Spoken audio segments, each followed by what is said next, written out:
inini ndiri kuaccuswa nachigandu. Mwanakomana anoperekwa here kana kuti anopiwa? Kuvhurwa kwebhaibheri. Nhasi ndauya nesemoni yataitsvaga tese iwewe neni pakati paApostle TF Chiwenga navachingandu, pakuti mwanakomana unopuwa here kana kuti unoberekwa. Regai tizvinzwire vichitaura. Ndechekuti Chingandu aplay audio inotaura kuti Chiwenga akati Jesu haasi Kristu. Kana audio iyoyo yaplayiwa tisati taidaira totanga tanzwa vanhu vanenge vainzwa kuti iri kutii. Haugoni kuplaya audio ukaiinterpreta futi wega.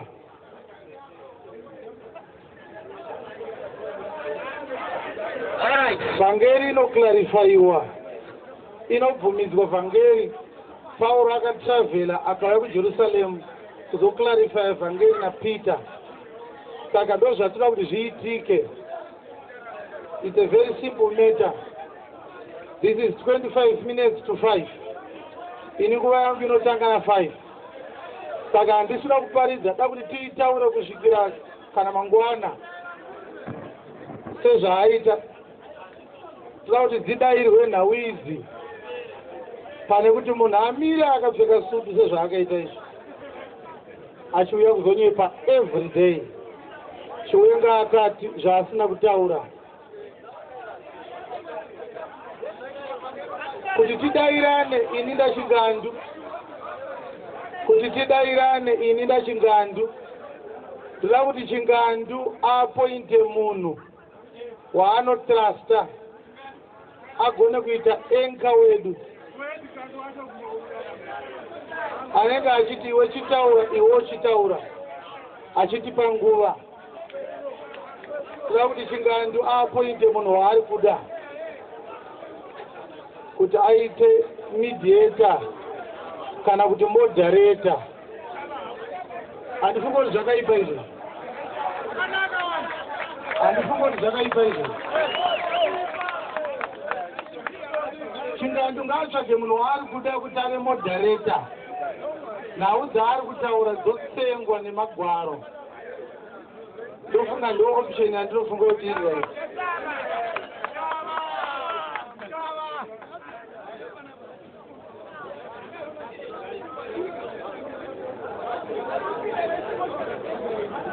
Alright, tinotenda Mwari.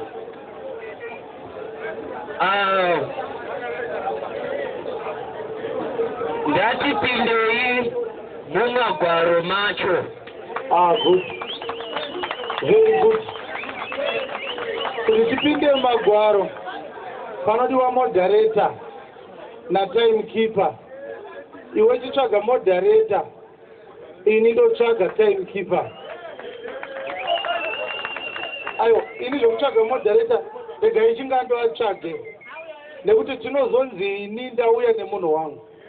Tiri kuda waanoda iye kuti ari neutral. Ngaapointe moderator Chingandu. Alright, since moderator vatouya vavolunteer, ngavaite ivavo. Good. Mira yenyu, toda kutsvaga munhu anobata nguva. Ndiani anobata nguva? Yakakosha. Nguva ine basa. Munhu paanopa response zvinofanira kutaimiwa. Tinoda anobata nguva. Munogona kubata nguva here? Simukai muye paside apo. Toda kuti tipote tipane nemaminutes akakwana akaenzana. Parege kuzowanikwa mumwe anoti ndakatirirwa. Right. Tipewo mic. Ipai moderator mic. Right. It's a very good development. Inozongoita kuti ari kunyepa ndiani. Vapei mic. Hapana kwatiri kubomanyira.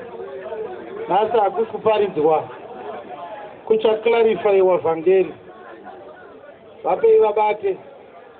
Moderator weda timekeeper. Timekeeper kana nguva 5 minutes dzakwana kana 3 minutes dzakwana munongosimudza ruoko munhu oconclude statement yake mumwe obva ataurawo. Enda henyu kuBhawa, manga magara muriwo kuBhawa. Right, ndiri kusuggesta Chingandu unogona kutaura opinion yako. Ndiri kusuggesta kuti tive neprogress. Inini ndiri kuaccuswa naChingandu kuti ndiri kuparidza vhangeri yekuti Jesu hasi Kristu. Pane zvandinoda kuti ndisuggest. I want him to concur kana achida izvozvo. Ndiri kusuggesta kuti tiite discussion for 2 hours. 1 hour yekutanga Chingandu anenge achitaura kuti Chiwenga wakati oburitsa umboo hwake, ini ndopindura. Saka 1 hour yese ndechipindura nhau dzinenge dzichireizwa naChingandu. Ini ndozobvunzawo Chingandu mu1 hour yekupedzesera kana ndine ma-issues andinenge ndichitiwo Chingandu akaparidza nhema. Isuggestion. Regai tinzwe kuti anoti kudii nayo. Hazvina kuipa neni izvo. Zvakanaka handiti?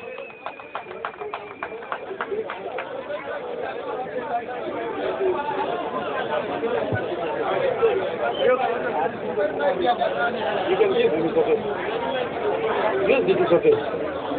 Right, suggestion yangu yekupedzesera ndeyekuti pese panobuda allegation yekuti Ningi wakati zvakati ngaiburitswe ine umboo. Kana Chingandu akati Chiwenga wakati Mwari akafa, anofanira kubva aburitsa evidence yacho. Kana riri CD roplayiwa at least 2 minutes.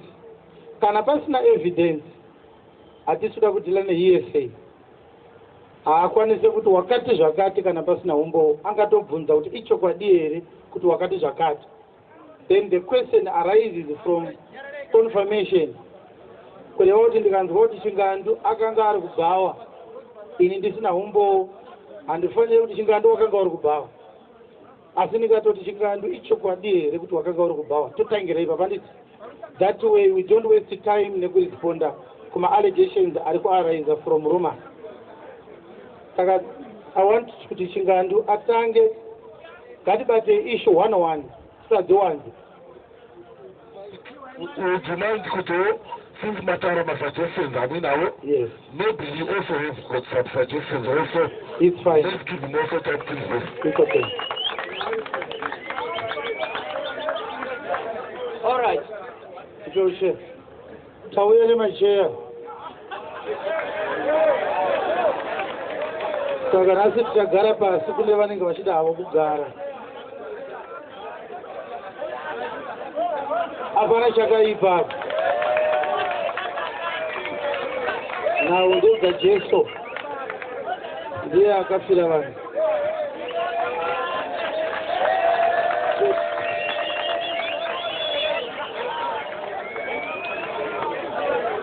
Cheguei o bebê. All right. Tinotenda. Ndokumbirawo vaise volume yosuggestion yekutanga pamaiki yandiri kushandisa inongoenderana neiyoyo iri pamaikiyo. Then number 2, ndokumbira kuti titange taplaya audio yandanga ndichiplaya, asi toiplaya pasystem yavo zvonzwika clearly kuna everyone. Zvakanaka izvozvo. Vapei vane player. Ndozvatiriplaya toda izvozvo.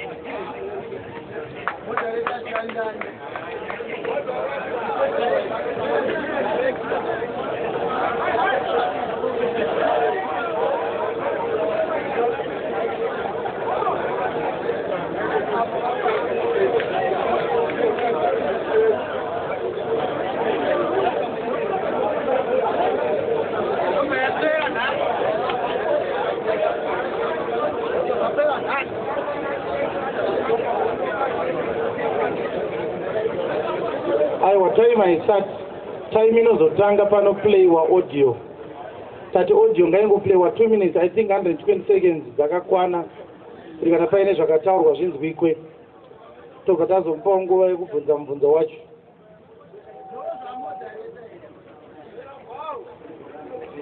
Ya tiri kufanana mazana handiti modharita mabvunza kuti yakutotanga here ko saka totadza nekupindirana. What are they thinking to say with Jesus Salvation Ministry? Jesus has so kumbe tumkoplea 2 minutes.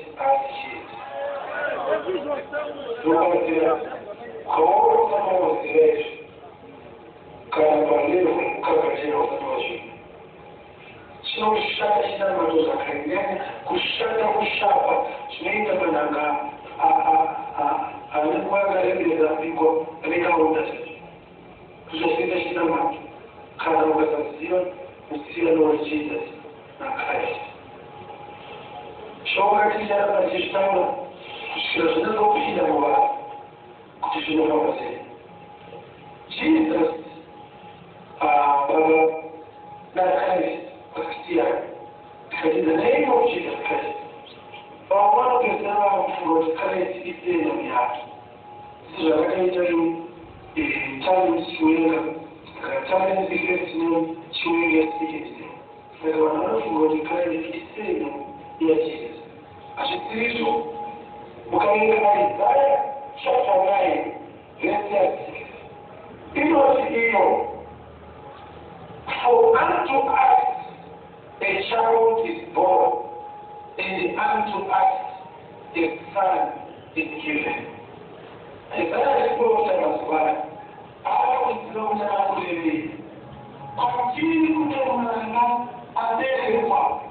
As continue to know what people. For the Lord of Jesus, couldn't recognize that he's the child. And it was available unto us the child is born. Couldn't you find the son and it's a kid? Zakwana. Say that 2 minutes. Okay.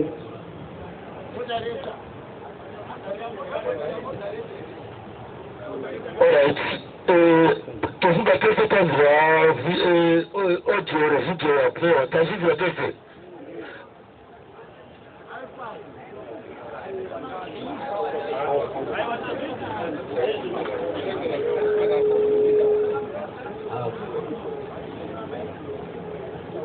Alright, tinokumbira maybe just for the sake of progress kuti tirambe tichiplaya nekuda kwengwazikana tingakukumbirawo vanhu 2 or 3 vakasiyana vane zvavanzwa tinzwe kuti vanzwa kuti kudii then inozotsanangura nyaya vanotsanangura. Pane vane zvavanzwa pane mumwe angade kuya unombemetoya pane mumwe angade kuya rane zvavanzwa payaplayo.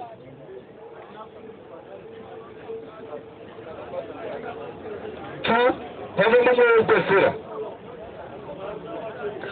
pane vamwe vauya. Oh, thank you. Saka chakumbira munongoti 1 minute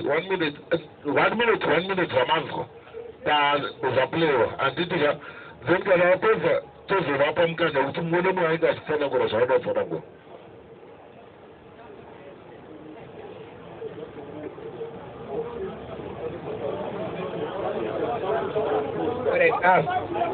Thank you very much. Alright, thank you very much. Ini pandanzwa ndipo kuti audio yaplay yachinza talent wenga anga achitaura nyaya dzekuti Jesu haasi Christ and Christ haasi Jesus. Ndipo pandanzwa ipapo. Thank you very much. Alright. Pandinoda kutaura ndipo kudai, so you can't take a 2 minutes. You can comment on that statement. Yes, but what I'm saying is you can't judge something, you can't take a verse, one statement. There is a context. There has to be a full context.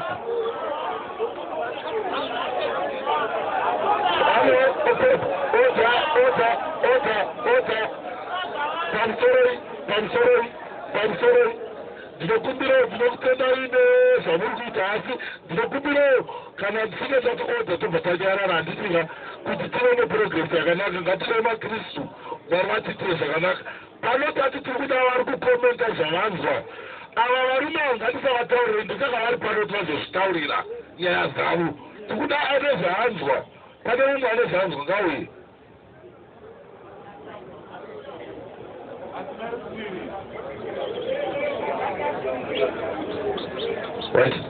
panzi kristu najesu vakasiyana ndozvandanzwa ndozvandida kunzwa izvozvo right saka taane vanhu vaviri vane zvavanzwa mumwe ati kristu haasi jesu nakristu haasi jesu handiti ndingatinzwe zvimwe paudhiyo tazwa kuzvonizo baba vari pano vangu vachiti pane musiyano pakati pakristu najesu mumwe mwana akaberekwa mumwe mwana akaita zvokupiwa saka vana vari kunzi vakasiyana jesu wedzita nejesu weyesano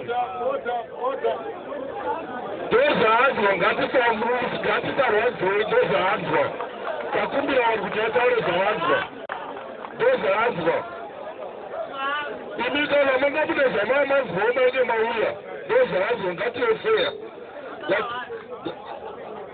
tavakwana vatatu tanzwa vaviri vanzwa kuti kristu haasi jesu tanzwa mumwe zvakare anzwa kuti pane musiyano pakati pakristu najesu pane akapiwa pane akazvarwa saka nyaya yedu yagadzirika majeko zvino kuti tichinzwa ndizvonai saka totanga nemi kuti mutsanangura handiti sisi muri mimaya nemigirikini neaudio then mapedza tovapa responda I think aiwa auya nenyaya dzewa tinonzwa nayo no handina kuuya nenyaya ivo ndo vati ngatiite izvozvo saka audio taplayer ngavachikomenta paaudio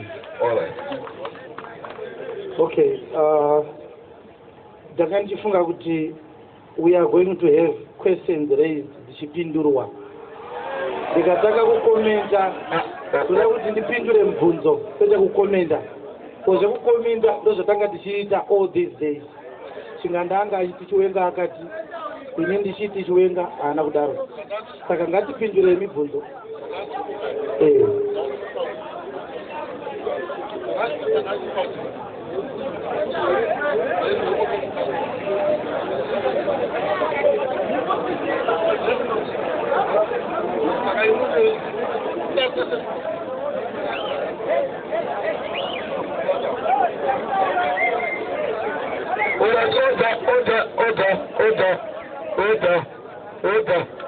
Order. We've come to an agreement. We can proceed with this also social shooting. So let's give platform kuna Chitandu, Mataure. Order. all right tinotenda Mwari ndichatanga kutaura for the sake of progress ndichatangira pavhesi yaverengwa yacho totangira ipapo tichienda Isaiah chapter 9 verse 6 for unto us a child is born, unto us a son is given. The Hebrew word rakashandiswa pakanzi son is bene or ben, rinoreva a male child, mwana mukomana. Then ipapo pa verse E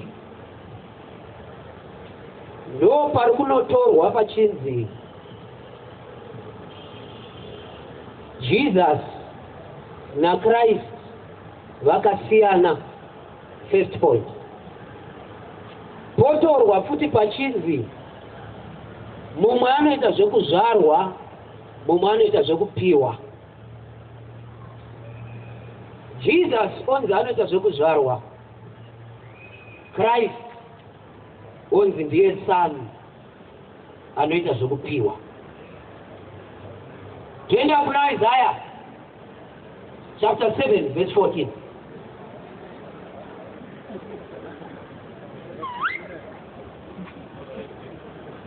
Inotio.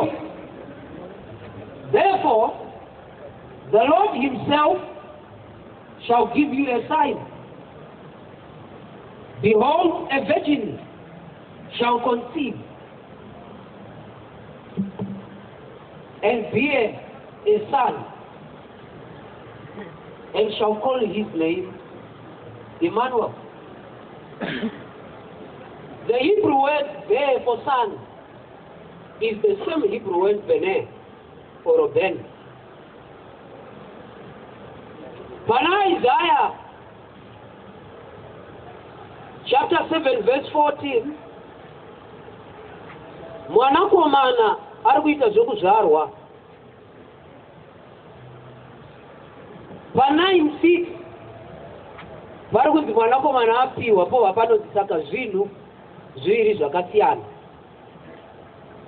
Kureva kuti chinhu chatanounzwa ipapo ndechekuti Jesus anoita zvekuzvarwa, Christ haazvarwe, anopiwa.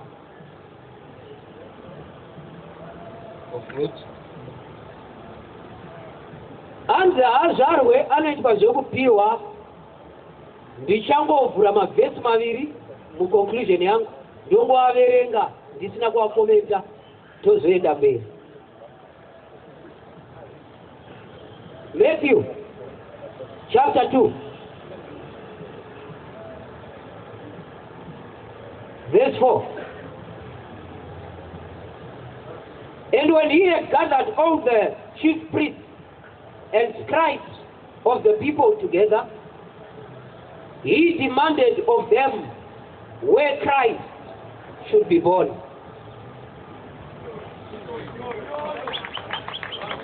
Luke chapter 2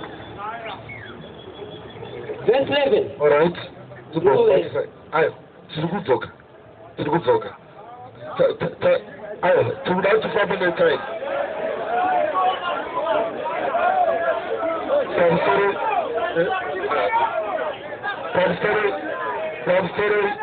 Pamsoro, Musatka Henyu, I'm going to be free. I'm going to be very free, Musatka Henyu. Today to adhere to what we have agreed on. Because Nikaseta adhere to what we have agreed on. And it is now about Sapana to us there with us on that chita. Order.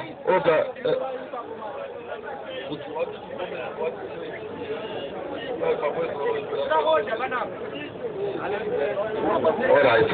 And kukono Japanese wataura. You have to respond kuneza wataura. Now tangatatembea ndangatisina kuzwa adandazwa pawataura before ati 3 minutes. Then munoze conclude. Sakatazitembea kuti pa 3 minutes but conclude. But before that, since we have to be fair, we're going to give him also we'll not give him also the same amount of time. Saka ndikupuwa padiresi magani. Awa cheta 3. Maizara chipa msoro.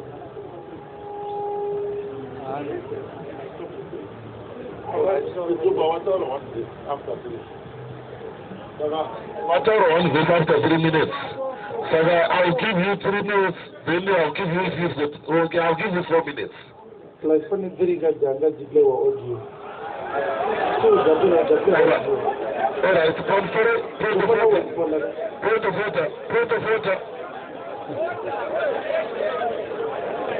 What data file?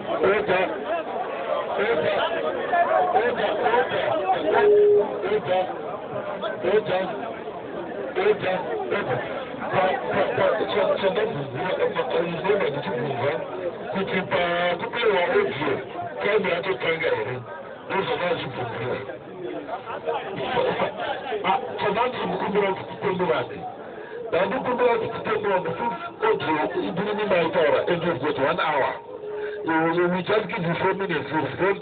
He talks. America. Alright, Majuta.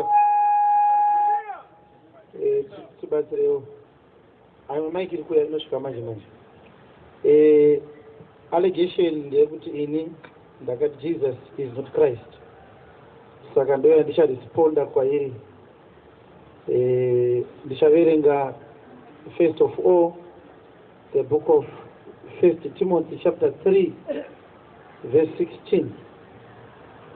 Ndiyo verse ndichatanga kuverenga. Ndozotaura zvadotaura kubva pairi.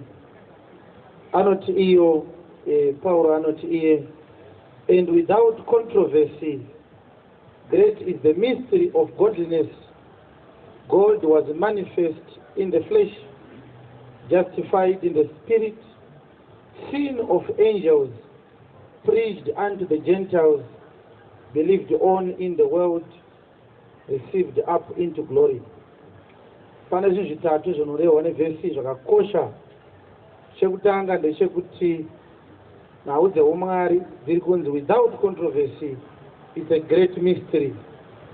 Kureva kuti zvakanyorwa mumagwaro zvinenge zvine udzamu hunoda kutsanangurwa. Chechipiri ndechekuti Mwari pakaiswa capital G kureva kuti ndi Most High God, ndiye ari kunzi akawanikwa ari munyama, kureva kuti Mwari akauya panyika pano ndokuonekwa ari munyama, manifest in the flesh. Chechitatu ndechekuti Mwari iyeyu ndiye ari kunzi akaruramiswa mumweya, akaonekwa navatumwa, akaparidzwa pakati pavahedheni, akazokwidzwa kudenga mukubwinya nyama. Saka ndaverengera vhesi ichinangwa chekuti nhau yatiri kubata inhau yeidentity yaChrist, inhau iri mystical, haigone kuverengwa from the scriptures literally ikatofungidzirwa nzi yanzwikwa zvainoreva kuti mystery kureva kuti pane zvakavanzika zviri kuseri kwezvakanyorwa. Vhesi yechipiri yandichaverenga inotsanangura nhau yatiri kubata pano Colossians chapter 4. Colossians chapter 4 pane izwi randiri kuda ipapo rakakosha zvikuru. Anoti iye paverse 10 and 11, Aristarchus, my fellow prisoner, saluteth you, and Marcus, sister's son, to Barnabas, touching whom you received commandments. If he come unto you, receive him. And Jesus, which is called Justus, who are of the circumcision. Saka ndichaverenga hangu zasi kwayo. Colossians iri kutiratidza kuti is going to Jesus. It is not peculiar to Jesus Christ. Izwi rakatoshandiswa navanhu vazhinji. If we had the time tikareta verenga Acts chapter 7, inotaura zvakare kuti Joshua ainzi Jesus. Zvinoburitswa naPauro paHebrews chapter 4 kubva verse 5 chidzika kusvika pa11. Jesus izwi rakawanikwa riri navanhu vakawanda panyika pano. Audio yaplayiwa iyi taitsanangura kuti izwi rekuti Jesus was an ordinary name pakati paIsrael. Ranga risiri zita ranga riri nyowani raiti kana munhu akanzi Jesus zvaireva kuti mwana waMwari.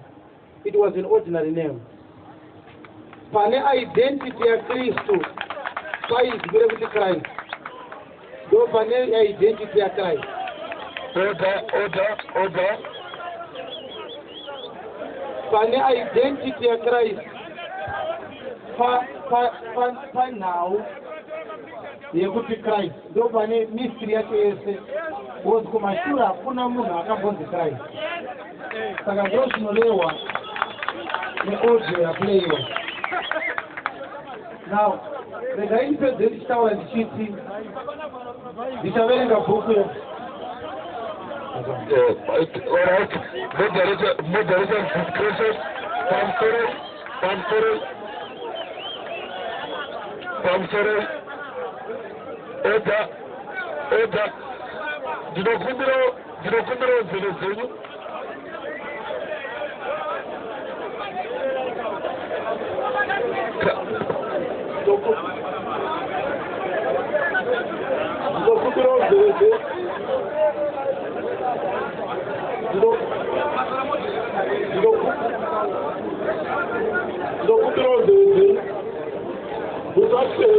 kwati kumhanyira zvatichaita tikapedza kutaura vane mibvunzo tichakupai tichazobvunza vari kwavari mahana kwavari kuenda vana makomenti tichakupai nguva kuti zvakare saka mukange muchitaura muri kutoti disturba nguva yekuti vanga vachitsanangura saka tikumbirawo tinge tive nemwoyo murefu tichakupai muchataura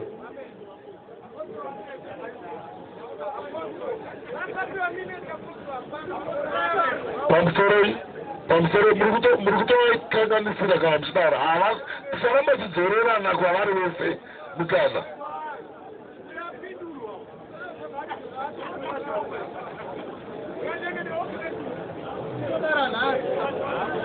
All right. Tinotenda Mwari.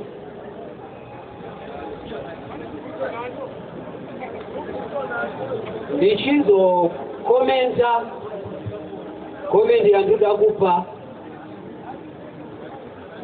pavati ivo Jesus was a common name.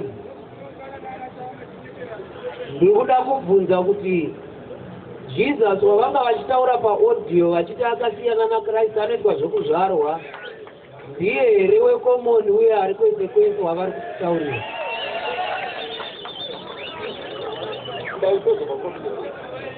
kuti hatimubvunze kuti ana kutaura ndingade kuresponda. Response yandinoda kupa inobva pabhuku yaLuke chapter 1 ndo panobva response yangu.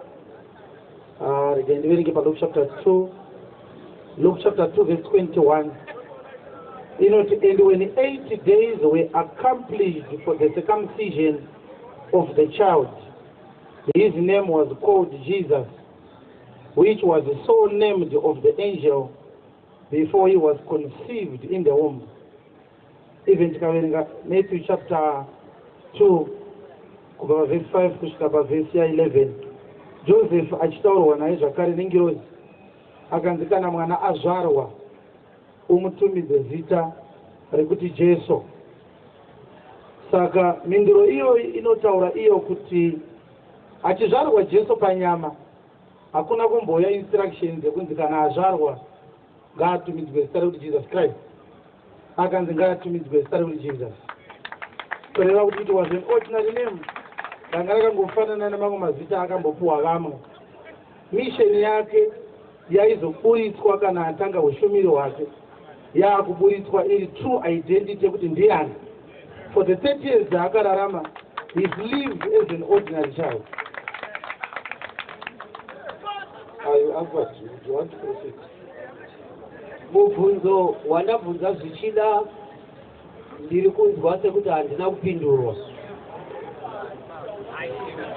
Alright. Ndati ini Isaiah chapter 9 verse 6.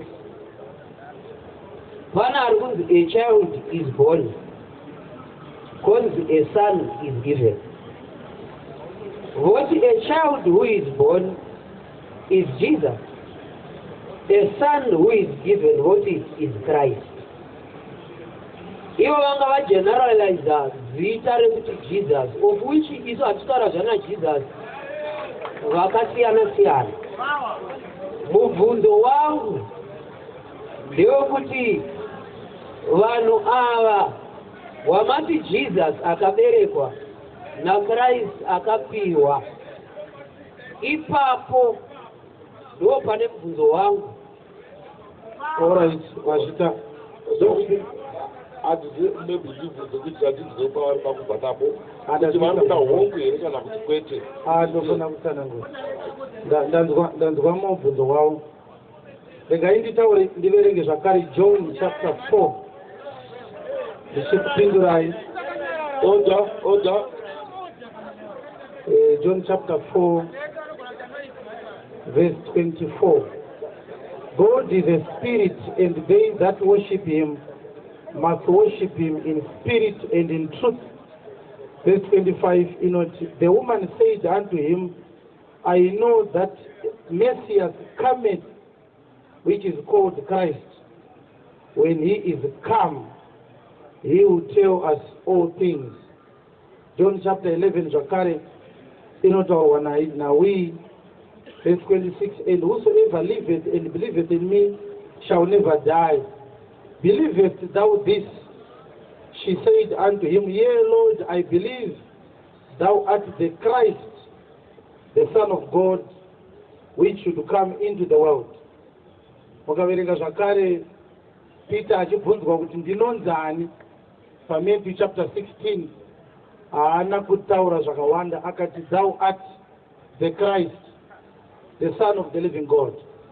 Now, as I asadza kwanaka 4 minutes down, ndida kuverenga John chapter 2 ndichitsanangura nawo yandaitaura muaudio yanga ichiplayiwa. Jesu akataura nawo ega paJohn chapter 2 verse 18. And he then answered the Jews, they said unto him, What sign showest thou unto us, seeing that thou doest these things? Jesus answered and said unto them, Destroy this temple, and in 3 days I will raise it up. Then said the Jews, 46 years was this temple in building, would thou build it up in 3 days? But he spake of the temple of his body. Saka, as I conclude my answer, I also want you to answer me. I'm going to raise a question.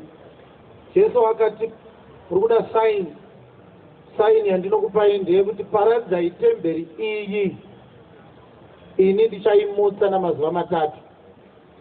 John ndokubva azonyora achiti temberi yaaitaura yanga iri yemuviri wake. Saka ari kunzi kei ipapo ndiani? Temberi ari kuti muviri wangu. Putsai temberi iyi ini ndichaimutsa. Vhesi yobva yati temberi yairehwa yaive bhodhi yake. Ainzi yake ipapo ndiani? All right, now time for Order. Can you just some people that never go back? Order.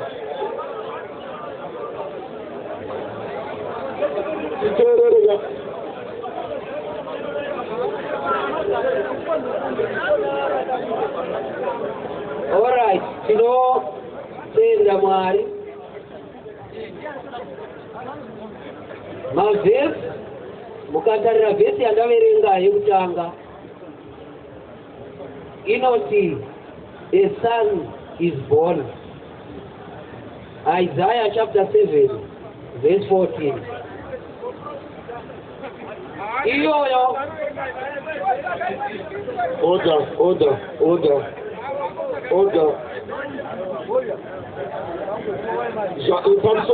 Zvamunoita mukataura wamataurira iye charamba chimupa nguva yekuwanda sereki. Saka it's unfair kuti munge muchidisturba, please.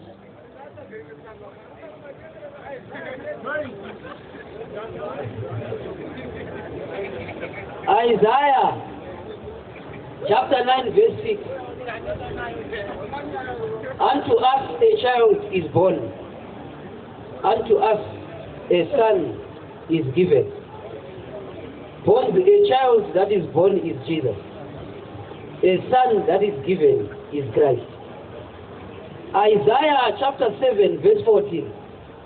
Yoti, a son is born by a virgin.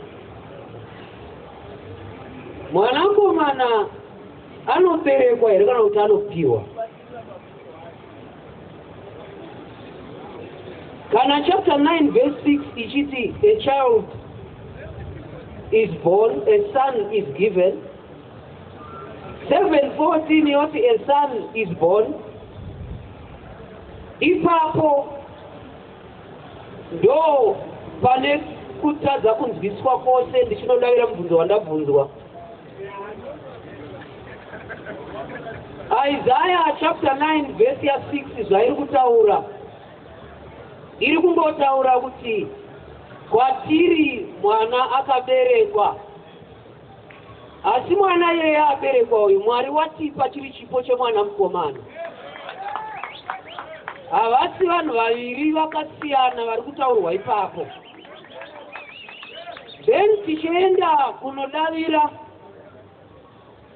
First Timothy chapter 3 verse 16. Order. Inotio. Great is the mystery of godliness. God was manifest in the flesh. John chapter 1, verse 1.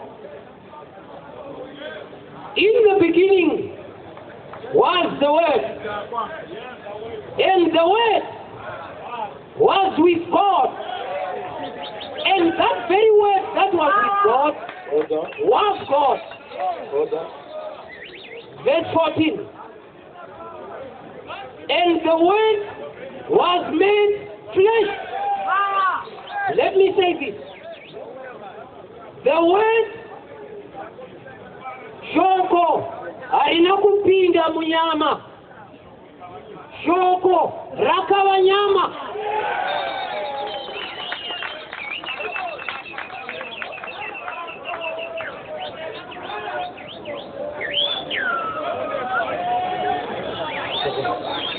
All right.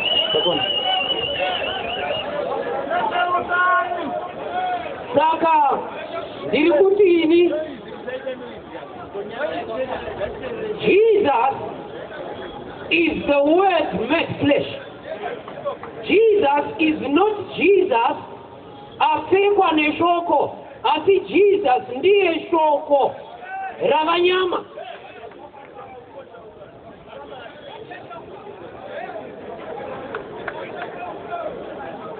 Ndobo pedra pale. Alright. Pamsoroi tunatione progress atikufana atikuona tine mamwe issues atikuona ari kureizeka tunati mutipindure mese muri tu ekuti when did Jesus become Christ? Okay. Ndo atikuona panze pane nyaya when did Jesus become Christ? Regai nditaure munguva yandawana. Mubvunzo wangu wandabvunza hauna kupindurwa. Ndabvunza mubvunzo wekuti Order. ndabvunza mubvunzo wekuti Jesu akati putsai temberi iyi ini ndichaimutsa namazuva matatu. Shoko robva rati aitaura muviri wake. Mubvunzo wangu wanga uri wekuti ari kunzi ndiye muridzi wemuviri apa ndiani? That was the question. Imi mati muviri iwoyo ndiwo Jesus Christ. Ini ndati verse yati Jesu ari kunzi, Jesus said, destroy this body, I will raise it up in 3 days.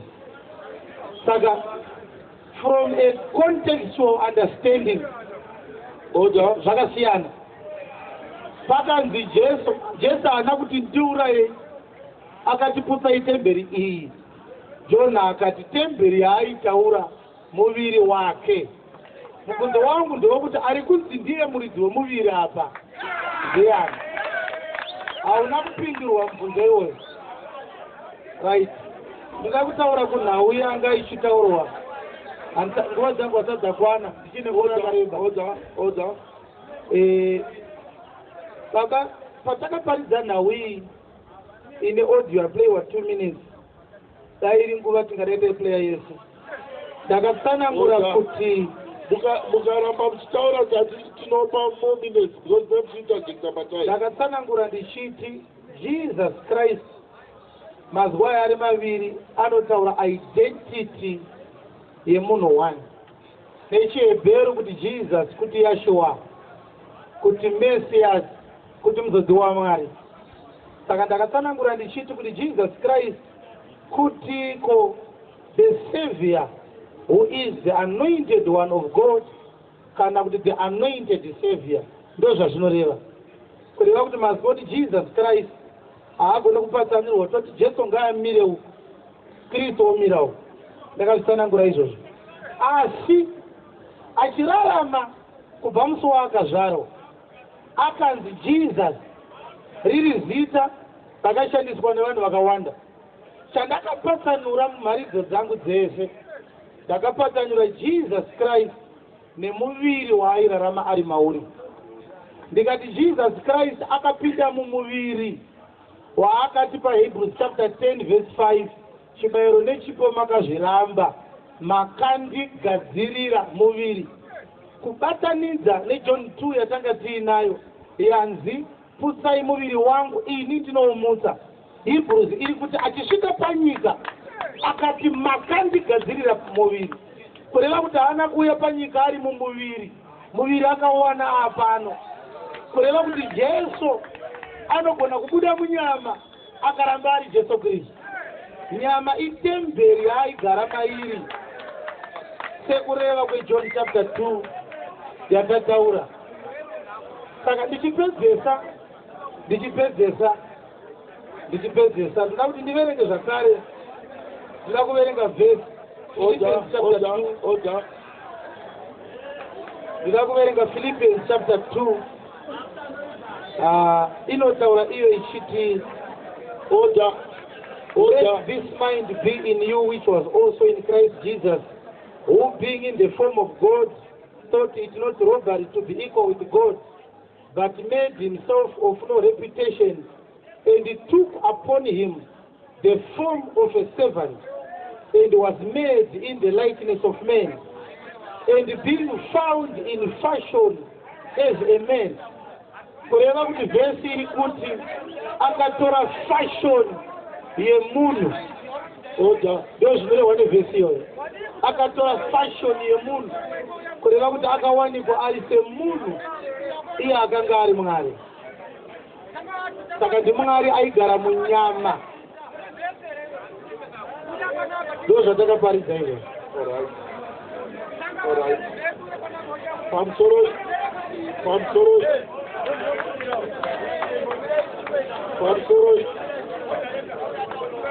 Aiwa, kutora ati.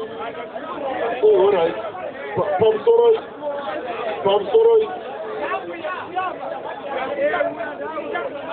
Ndiri muri kuresponda monyarara, siyai aiwa auye. Kana ane nyaya yake achabhukisa zvakare haanozoda kuti aritati tichakupai paplatform iri pano.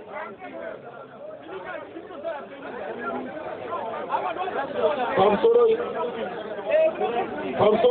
tati paplatform iri pano. Varume vakapedza kutaurirana zvavari kuita. Imi mune nyaya tichakupai mukana wokutaura nekubvunza. Saka kutaura kwamuri kuita muri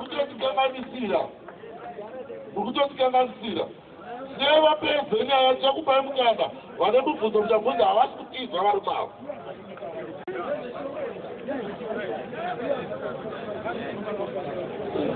Choprofita chandakumbira handinoda kuti ndinzwe kuti mapindura here kuti Jesus akava Christ rini. Ndataura ndichiti mharidzo yakunza audio iyi inotaura kuti Jesus Christ munhu mumwe chete, haasi mazita maviri akasiyana.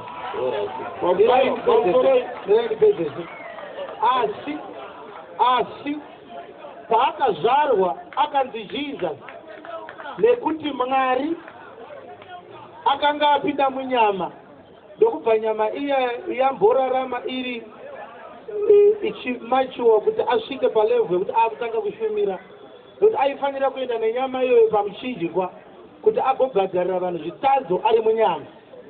Paanozotanga kunzi anonzi Jesus Christ, zvinorivhiliwa paanotanga kuparidza shoko rake akuti ini I am the Christ, the anointed one of God. Kureva kuti nyama yakanga iri yakaberekwa naMaria haisiyo the anointed one of God. The anointed one of God aitogara munyama imomo. Alright. Yes. Mazvita mapindura zviri clear. Jesus Christ akazova Jesus Christ rini. Kune zvakasiyana nezvavataura. Alright. Order.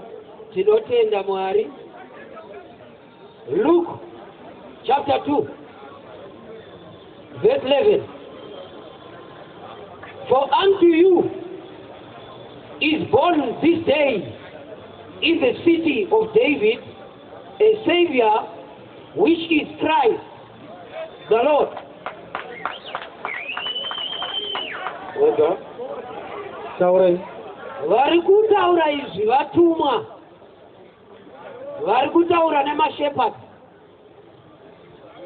vabva kuna Mwari direct, votaura vachiti nhasi muguta raDhavhidhi kwaberekwa muponesi anova iye Kristu Ishe. imi moti Kristo aberekwe, akaberekwa ndiJesus, akazopfekwa naKristo, apinda ministry. Order. John, Order. kana mabata zvandataura ndatini. John chapter 1 verse 1. In the beginning was the Word. The Word was with God. That very Word that was with God was God in itself. And that Word was made flesh. Ipapo papoindi shoko yaraitwa nyama. Shoko hilo ruzi ndimwari, kura ndimwari aitwa nyama. Kwete kuti inyama yalapo ichazopindwa na Mwari anowarai. Asi nyama iyoyo ndimwari rinova shoko. Bora mapedza ndaona unge vanyara zvekuti vapedza. Ndo ndandaona masumuka ndandafunga kuti vafanira. All right.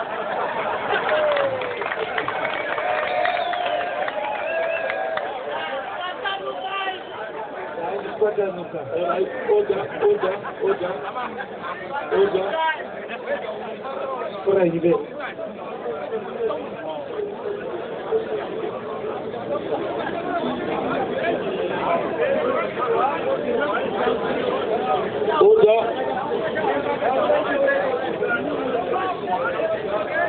Order. All right. Matthew chapter 2 verse 4. Yatisanangurira kuti Herod achibvunza machief priests nemascribes. Anoti ndiuzei kuti Kristo achaberekerwepi? Kwete Jesus. Luku vatumwa votaura kuti muguta rino Kristo aberekwa. Imoti airo Kristo aberekwa. Jesus ndiye anoberekwa. Saka mapikisana papi negwaro because riri kutaura zviri direct. Ndogumira ipapo. Mazvita enyu. Ndofunga pane chinhu chisiri kubuda zvakanaka chandataura pandatanga kutaura. Ndataura zvinhu zviviri. Chekutanga ndataura ndichitini? Nditaura kuti Jesus ranga risiri peculiar kana kuti exclusive kuna Jesus Christ. Ndobva ndazotaura ndichiti Jesus Christ havasi vanhu vaviri vakasiyana, munhu umwe chete, but for the sake of identification, achizvarwa achibuda mudumbu raMaria akanzi Jesus, Mwari achinongedzera kuti umu mutebhenekari iyi mumuviri umu ndo munogara Jesu Kristu mwanakomana waMwari. Now ndichaverenga vhesi yakanaka zvikuru in Matthew chapter 27. Ndoda kuti muteerere vhesi yakanaka.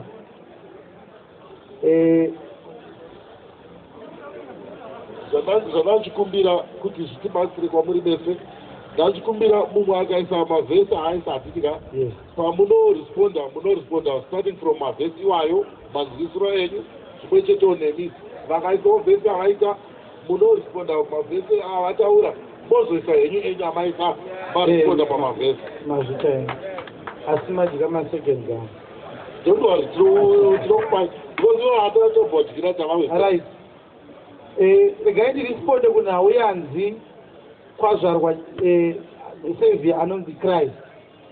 Ndakataura ndichitini Paulo kana Peter vachitsanangura nawi anotaura achiti ndinoziva kuti tebhenekari yangu muviri wevhu waakuda kupwanywa. Pachapter 5 ya 2 Corinthians anoti tinogomera tiri mutebhenekari iyi mumuviri wevhu, kureva kuti pane uviri huripo pamunhu, pane tebhenekari, pane muviri wenyama, kubva kwazoita mweya uri mukati. Mweya uri mukati ndiwo munhu nyama imba inogara munhu. Saka kunyange zvakadaro hapana panotumidzwa munhu zita ochinzi mweya unonzi Donald, nyama inonzi Stuart. Kana munhu akanzi unonzani akati ndonzi Talent, anenge achitaura mweya uri mukati. Asi tabernacle inoitwa named after what is inside. Kureva kuti kana taakubva munyama unonzwa vachiti tiri kunotora muviri wake, muviri waStuart. Asi Stuart akanga asobuda aenda, asi vanoti taakunotora muviri waStuart. Saka ndiyo mystery iri kusaka anzi Jesus Christ ari munyama. Vanhu vaona nyama voti ndiyo Jesus Christ, but Jesus Christ haasiriyo nyama yavari kuona. Atotaura wani paJohn 2 kuti itemberi yandinogara. Matthew chapter 27 inzwa ivhesi vari kuti Jesu ndiye nyama. Inzwa ivhesi verse 58. He went to Pilate and begged the body of Jesus. Inzwa ivhesi again, verse 56. Among which was Mary Magdalene and Mary, the mother of James and Joseph, the mother of Zebedee's children. When the evening was come, there came a rich man of Arimathea named Joseph, who also himself was Jesus' disciple. He went to Pilate and begged the body of Jesus. Then Pilate commanded the body to be delivered. Joseph akaenda kuna Pilato, haana kuti ndipei Jesu, akati ndipei muviri wa Jesu. Ndozviri kuona Bhaibheri. Akati ndokumbirawo kuti mundipe muviri wa Jesu. Vhesi yangu yekupedzisira ndajiwa 30 seconds down. 24 seconds. Luke chapter 23. Nauye kuti muviri waive muviri wake, haasiriye muviri, aitogara muviri. Izwai kuti chii chakaitika verse 44. And it was about the 6th hour, and there was darkness over all the earth until the 9th hour. And the sun was darkened, and the veil of the temple was rent in the midst. And when Jesus had cried with a loud voice, he said, Father, into thy hands I commend my spirit. Kureva kuti pakanga paine chemweya kogozoita chenyama.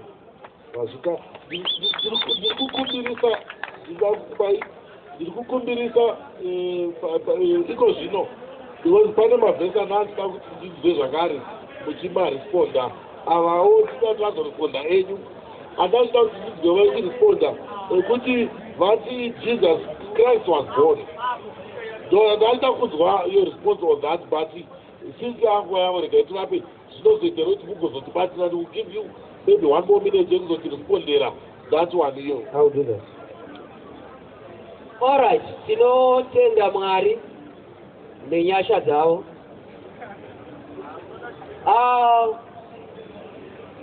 Paaudio yatateerera panzi chinoberekwa ndiJesus, chinopiwa ndiChrist. Order.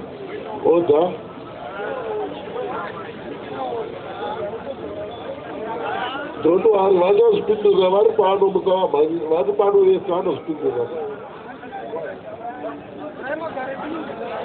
Kana chinoberekwa ari Jesus, chinopiwa ari Christ. Pavhesi yavatipa Luke 23:44 iri kunzi vakati bhodhi yaJesus.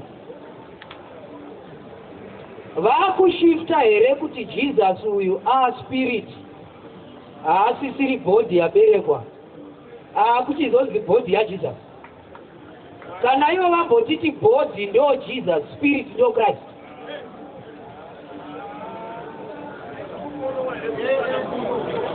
Order.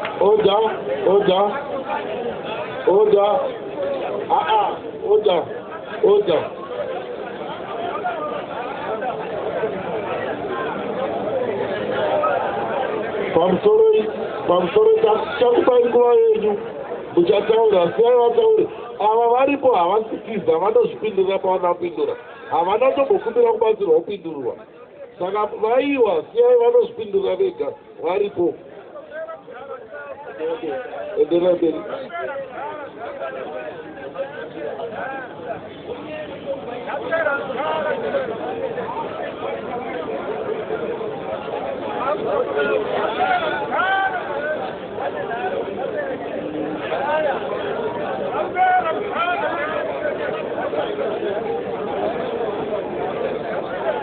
Alright, order tokumbira pamusoro mukange muchidaro tinoramba tichingodzokoroza manzvimbo pamwe chete.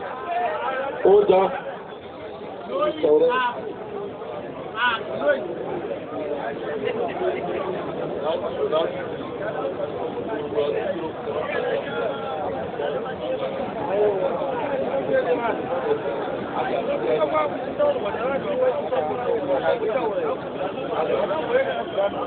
All right, it is well. Ndiri kuti ini kana chinoberekwa ari Jesus, chinopiwa ari Christ. Ko bhodhi yaJesus yaakunzi tiri kuda, Jesus wacho ndeupi? Kana isiri bhodhi yabonzi bhodhi ndo Jesus. Ipapo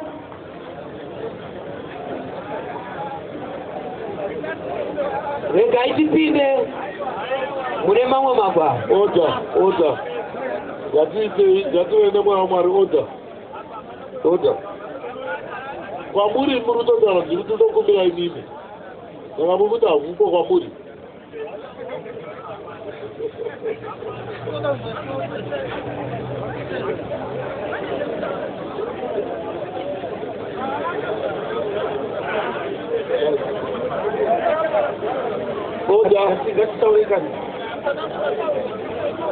Ndiri kuti Jesu paari kuberekwa ari Kristo, haasi kuberekwa ari Jesus achapindwa naKristu. Ari kuberekwa ari iye Jesu, ari iye Kristo papoindi yekuberekwa kwake. Uye kana tinge taenda kunyaya yekuda kunopasanura kuti pane mweya uye pane nyama,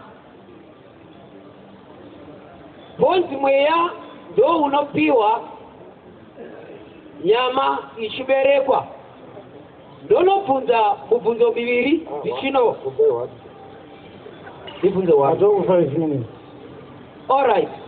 Ndoyanga chimbodziwa zvaenda kanyarara izvo. Mubvunzo wandiri kuda kunobvunza wova wekuti Kristo anofa here? Alright, ndopindura zvangu. Ini ndiri kuona kuti tinogona kuedzewa tichidzokera pachino 1. Ndataura ndichiti inini zita rekuti Jesu harisi peculiar kuna ishori Jesu Kristu. Ranga riri zita rakapiwa vanhu vaIsraeri for a long time. Chinonzi Jesu Kristu havasi vanhu vaviri. Handina kumboti nyama ndiyo inonzi Jesu, mweya uchinzi Christ. Handa kudaro. You got this audio out of context. The context ndakataura nayo ndakutaura for the last time. Ndakataura ndichiti vanhu vakamuona achikura havana kumbomudaidza zita rekuti Jesus Christ. Even verse yaaverengesa iri paLuke chapter 2 verse 11 aitaurirwa ndiani? NdiMaria. Asi mwana achizvarwa indaverengesa verse 21 same chapter Luke chapter 2 yati musi waakazvarwa vakamutumidza zita rekuti Jesu. Hapana kana vhesi imwe chete muBhaibheri inonzi akanzi Jesus Christ. Not necessarily meaning kuti pana Jesus pozoita Christ. Jesus Christ izita rinoreva zvinhu zviviri zvinowanikwa mumunhu mumwe chete. Messias muzodziwa Mwari, Jesus ndiye muponesi. Saka hatisi kuda kupatsanira Jesus naChrist. Mazwa ndakataura muaudio ndaitaura naye zita raakararama naro achifamba pakati paIsraeri laimuti Jesus. Hapana akambombi Jesus Christ. Ndokusaka paizokudzwa naPeter akanzi thou art the Christ. Akabvato the flesh and blood has not revealed this unto you, but my Father which is in heaven. Achaita chizaruko. Dai munhu wese aive nacho. It was a mystery. Those are the Jesus Christ, Dimari akauya panyika pano kuzoponesa vanhu vake. Ndokubva awanikwa ari munyama. Ndokubva vabereki dai ari mazuva ano anotoeswa vana zvitupa. Tingadai tiine chitupa chaJesu chakanzi Jesus chisina izwire kuti Christ. Because ndo zita raakaopareta naro achirarama. Iye achinzi Jesu Kristu. Vanhu vakamuti Jesus. Kureva kuti vakanga vaine something chavakanga vasingazive about his full identity. Saka handizvo zvakarehwa muaudio iyoyo. Ndaitsanangura kuti akanzi Jesus achirarama mazuva akanga ari munyama. Vanhu vaitomuti Jesus of Nazareth, Jesus of Nazareth. Christ chete wechizaruko chakatozobuda. But asi mazwa anofanira kupatsanurwa kuti Jesus ndeuyu, Christ ndeuyu. Handina kumboti nyama yake inonzi Jesus, mweya unonzi Christ. Handina kumbodaro. Now coming to issue yandareiza ndatini Jesu Kristu aigara munyama. Ndikaverengesa John 2, ndikaverengesa Philippians chapter 2 verse 5 yati akapinda munyama. Now ndokadazoverenga Matthew chapter 27 kubva verse 54 chikanzi Josefa waRimatea akakumbira Pilato akati ndipeiwo muviri waJesu Kristu. Kureva kuti Jesu ndiye ive muridzi womuviri wanga uchikumbirwa. Ndozvatiri kutaurazvo kuti Jesu Kristu muviri waive wake. Kureva kuti anogona kutoti ndini achinongedzera nyama yake. Sezvatinoita unozvinongedzera uchinongedzera nyama. But munhu chaiye ari mukati. Ndozvaanga akaita. Aigara munyama. Saka pavakakumbire muviri wake vavaiti wake ndiani, aidzi ndiye muridzi womuviri ndiani. Si Jesu Kristu zve. Jesu Kristu aive nemuviri wake waaigara mauri. Ndobva ndapa example tichipedza. Ndapa example yekuti akati putsai temberi iyi, ini ndinoimutsa. Zvikanzi waireva muviri wake. Saka chiri kunetsa apa chii? Chiri kunetsa apa chii? Alright. Hatina kumbotendeuka. Oja. Ndini munoita se munonzwa zvamunoda kunzwa. Alright, tinotenda Mwari. Ndichangodzokorera audio. Ndio comment. Tendo hari machine kwenda bottomle zvapedze kwacho kuchitozi kupai mvura. Yairi vari kusvika panguva yavo.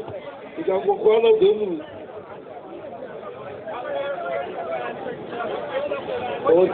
Order.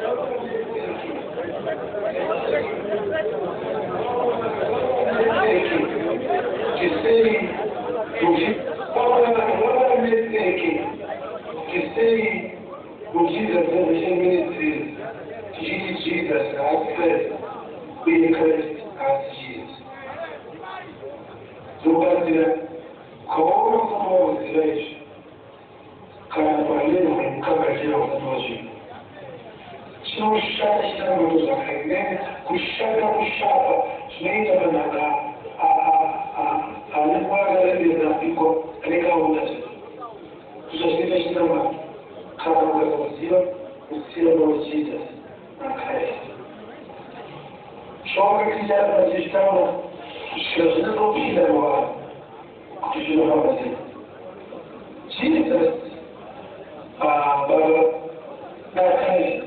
Jesus, in the name of Jesus Christ, all of the things for the Christ is there in the heart. So I can tell you the talent swing. Talent is swing. So I'm going to yes. Because chapter 9, Because we know, for God to us, a child is born, and unto us, a son is given. And that is what I was glad. I was looking at the continue to them America, as continue to them or people. So we know Jesus Christ. Couldn't is the child of America, and you are the child in God. Continue to them and the children.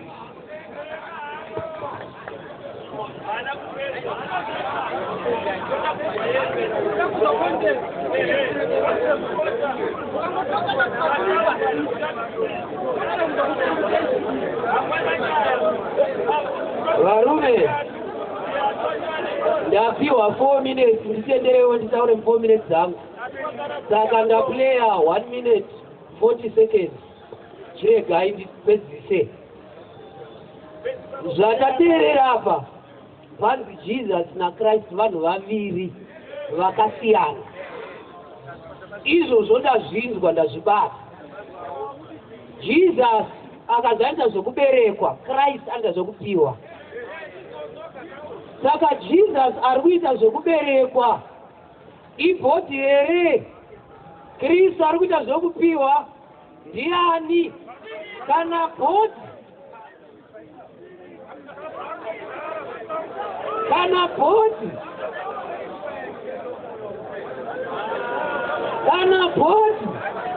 ichizi ndeya Jesus. Pavhesi yaverengwa yonzi bhoti ndeya Jesus, asi vanhu tu vakasiyana.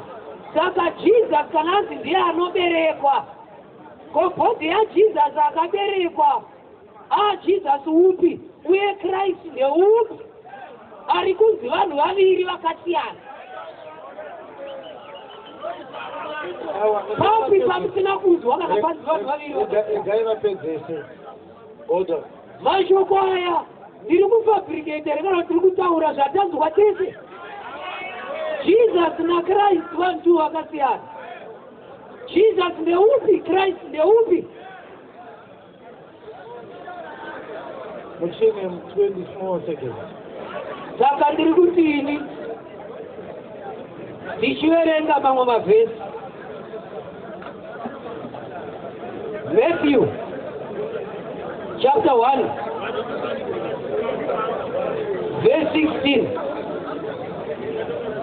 And Jacob begat Joseph, the husband of Mary, of whom was born Jesus, who is called Christ.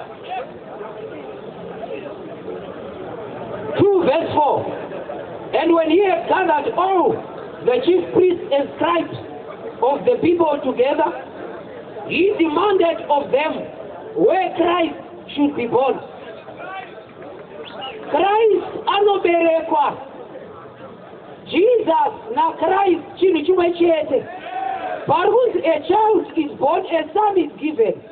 That very child that is born, chipo chatapiwa na Mwari ari mwana mukomana. Havasi vanhu vaviri vakasiyana. Munhu one. Kwete zviri kunzi vanhu vaviri vapi?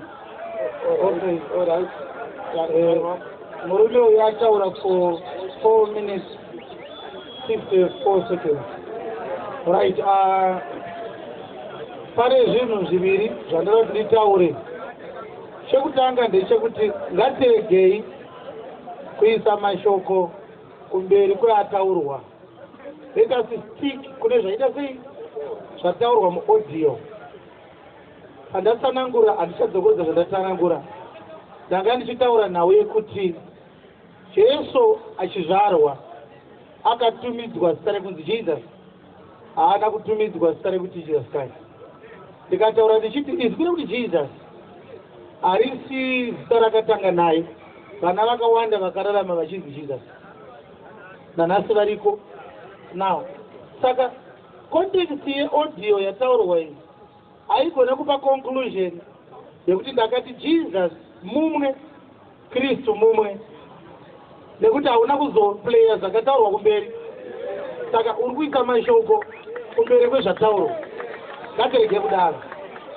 chechipiri ndechekuti murume uyu averenga John chapter 1 verse 14 yati the word became flesh, akati iro shoko irori ndiro nyama.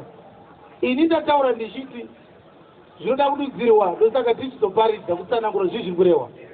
Ndosaka ndazoverenga ana Matthew 27 vati Josefa akakumbira kupiwa muviri wake, kureva kuti zvandataura ini Jesu aigara munyama.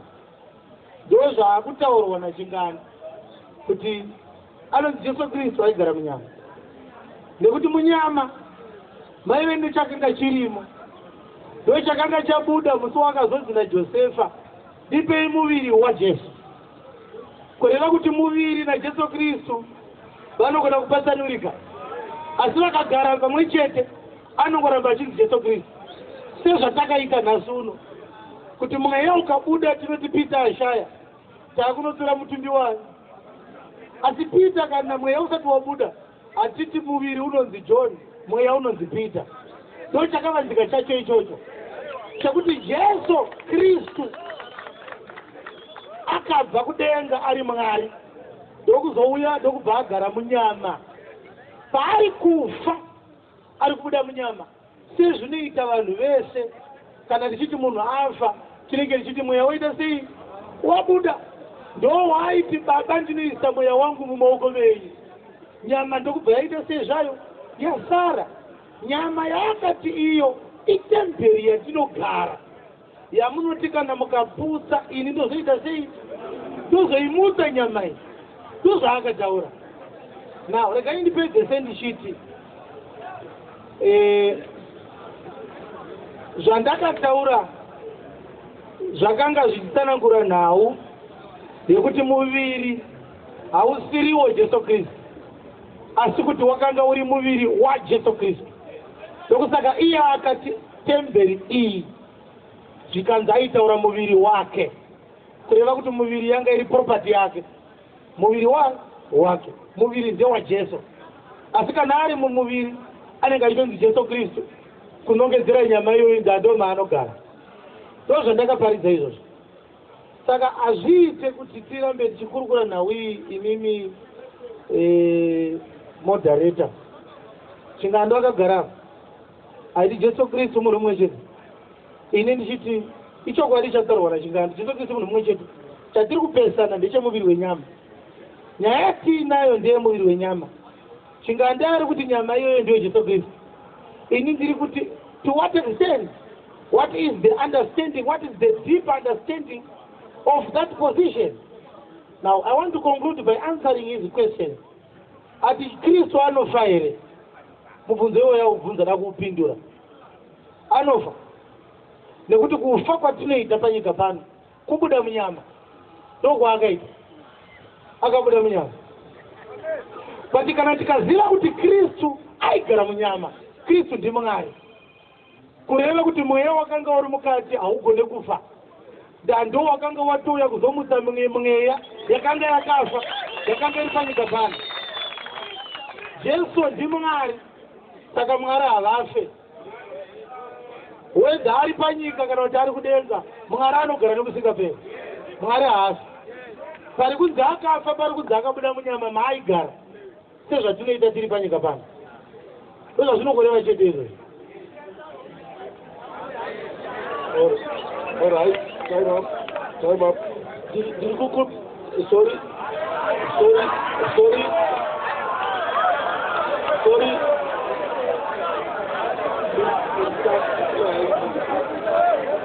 right, Pamsoroi. Hati zoni avava. Hachipare kuisira munhu zvaasina kuti asina kuziika. Saka ngativatendere according to that context. Kana vane zvavarina kuti vaite, but varikufanira kuresponda munhu waMwari. Urikufanira kuzoresponda mashoko avataura. Aiwa, ndo marespondero ava hativaudze marespondero. Ava hativaudze kuti marespondero. Hapana vanofanira kuzwa marespondero. But already happened. That was among my issues. All right.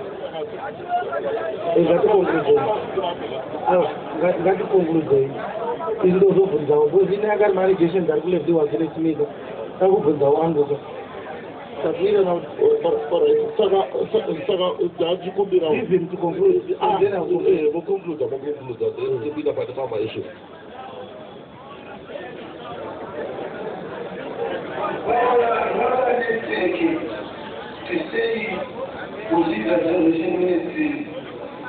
Jesus has said, be encouraged as Jesus.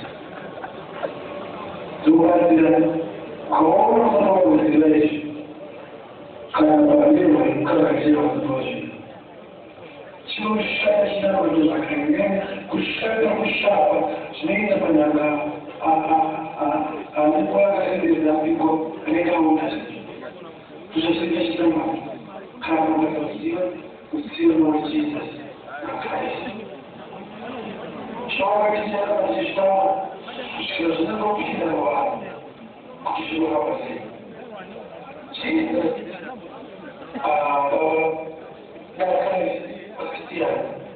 in the name of Jesus Christ, one of the was coming to get in the heart.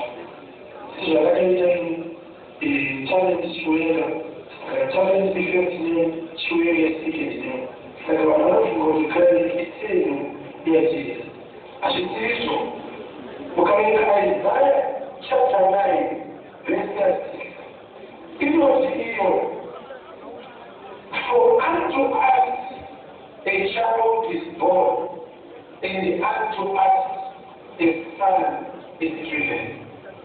Isaiah told them as well, all is not unweary. Until kunewana apewa, until kunewana wapiwa. For the Lord Jesus Christ, kunewana Isaiah is a child, and it was obeyed.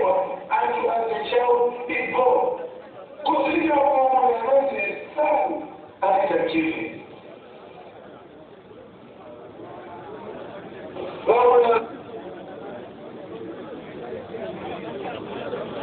Now, what I say, today I have seen that between pieces. Because that was Bethlehem, English army, don't pass on, don't consider the chief. What I like to have money, I don't know, she's no problem. I don't know the subject, how to do it, she will go away, or he can get one. Because I don't know what they say, they will do it as a rule. I don't think I will see some kind of money. See that they walk it, the other two can do anything, I didn't. She was here, she was here. Say, I can't try to come out of the I don't know the children, all of the children. Say, Jesus can know what's happening. What is going to happen? Can I tell you what Jesus see that you live? What is the Jesus one? My new one is with Jesus. But as well as Jesus, I can get it up on one. You don't know how to make up for life, then you will rule it. So I think the way of what it is, considering one big city on woman's money. So if you want what people did it, I put it in from David. I don't know, I don't know. And we all do together. We have no relation of it. I don't know. When he saw, I'm glad over the home. Because I know what so she shouted, I have Jesus. Oh, I know they are.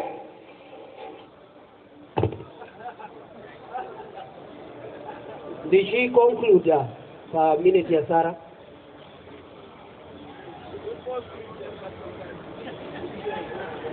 Jesus na Christ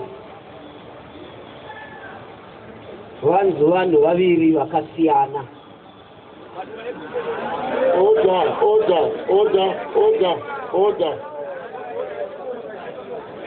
Don't conclude kwavo. Matoa zigranzezi. 8 seconds, 9. First John chapter 2, verse 22. Who is a liar? But he that denies that Jesus is the Christ. He is Antichrist that denies the Father and the Son. Time up. mazvita regai ndimhanye kunobatawo magwaro angu.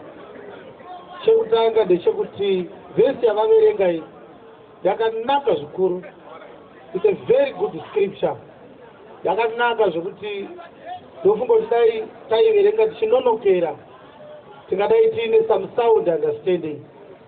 He is a liar who denies that Jesus is the Christ. There is something that is deeper there. Kutoreva kuti patori nenhau yemutsauko uripo. Pane zvakatotsanangurwa. Chii chasaka zvinzi Jesus is the Christ. Kureva kuti pane zvaida kutsanangurwa zviri kurambwa nevanhu. Zvii zvasaka munyori ati anenge ari antikristu ndiye anoramba kuti Jesu ndiye Kristu. Chii chasaka zvinyorwe?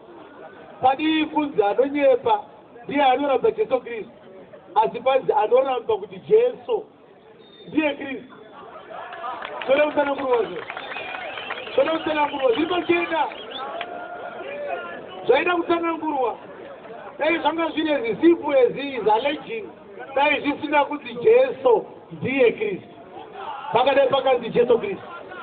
Kuti Jesu ndiye Kristu kutsanangura kuti vaJudha vachimuona achifamba ainzi Jesus.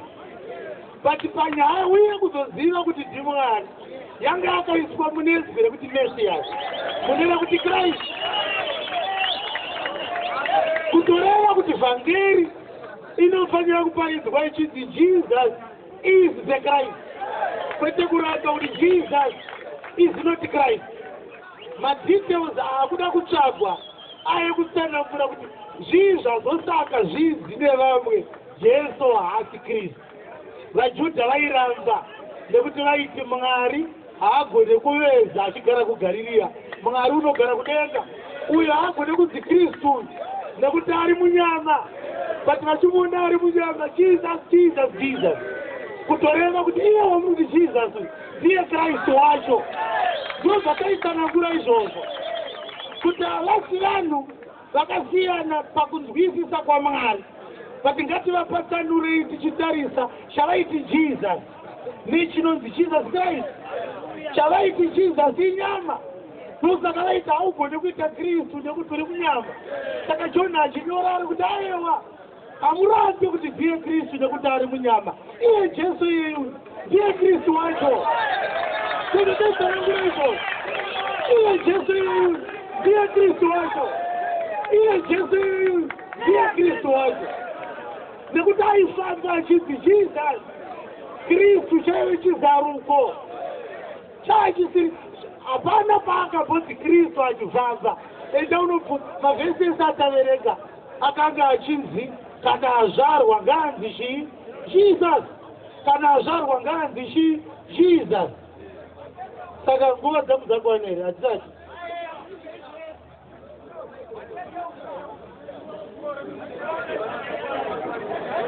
Alright. Pane munhu azvomora generator kuti rinase petrol.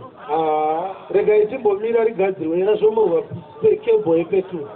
Ngatibhurekei totanga imwe nyaya iyi.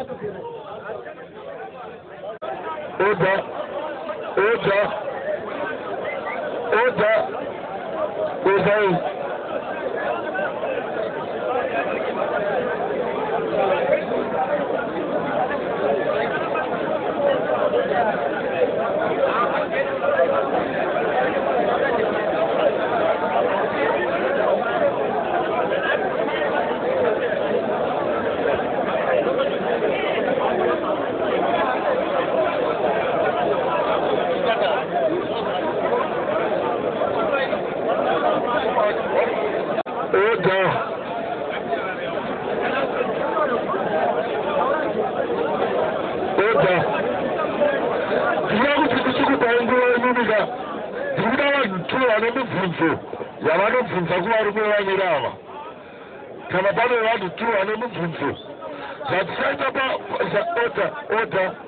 zvatisaita pamubvunzo wachona the nature yekubvunza kwamusaita unobvunza wopindura oita follow-up question yako wopindura wapedza ndizvona pane ndiri kupa vanhu tu seti ane mubvunzo tu vane mubvunzo wavo tu yawe 2 Mr. 1 vana munhu ari mbeshe ari kuita mambotaura ndinetipe 1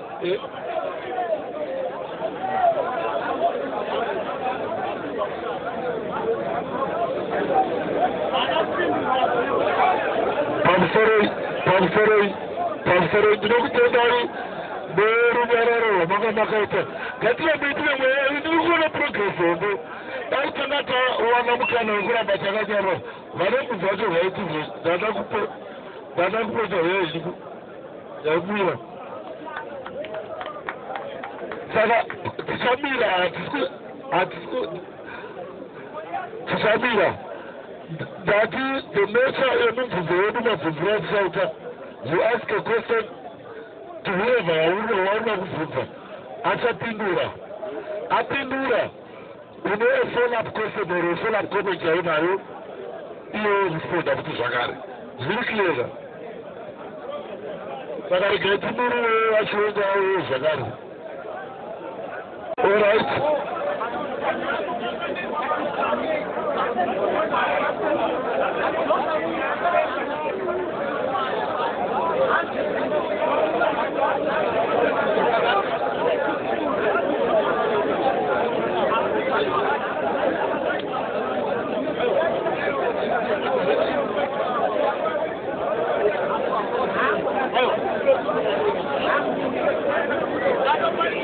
Alright, ndatitu vari kubvunza kuitira tipinde pane imwe ishu saka ava vachionja vachachuza wani wavari kuda kuti abvunze ini mochuza wani wamuri kuda kuti abvunze I think it's fair handiti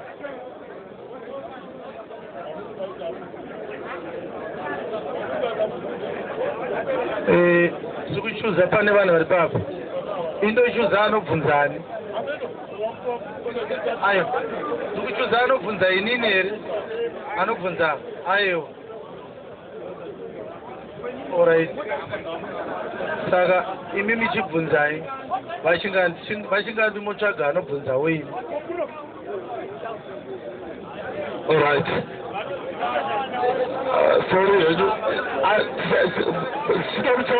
tichaita tikupinda munext session tikupinda munext session saka alright the nature yemubvunzo munhu anobvunza oitapindura noita follow up question no responda or follow up comment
mazita enyu tinokutendai nekuramba muripo saka arikudaro takabvunzwa tani tokupai mutakabvunza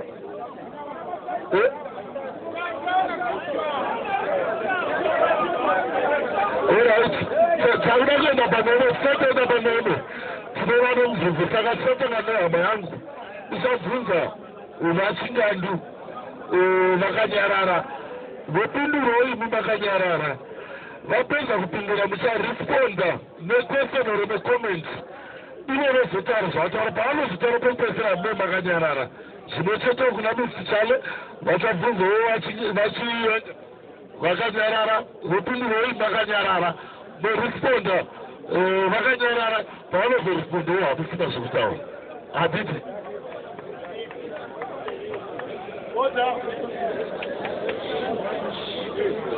Okay. Okay.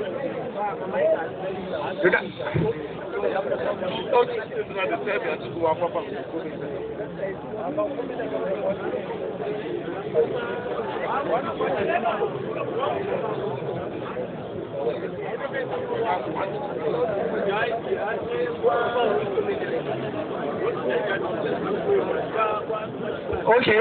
Hello. Really. Okay. Mubvunzo wangu kuna vachingandu ndokuti ini ndanzwisisa kuti they can be Jesus, they can be Christ as two separate things. Jesus izita rinogona kupiwa inini kana kupiwa vachingandu. Zvingareva kuti kana ndanzi Jesus ndaa Christ. Hallelujah. So kuti ini ndonzi Wilson Majamuse. Let me tell you this. Ndonzi Wilson Majamuse. Nekuti baba wangu vakakura vachirorwa kwamajamuse. Mubvunzo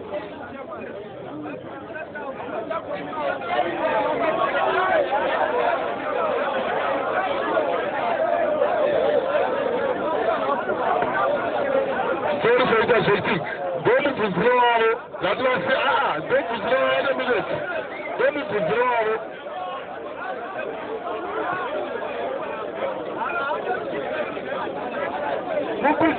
Okay, alright, okay.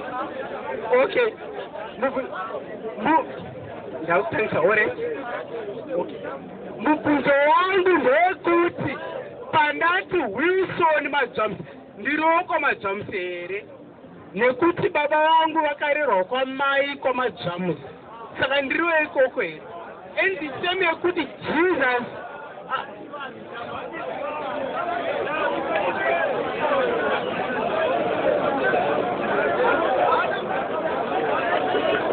hasina kuzwa.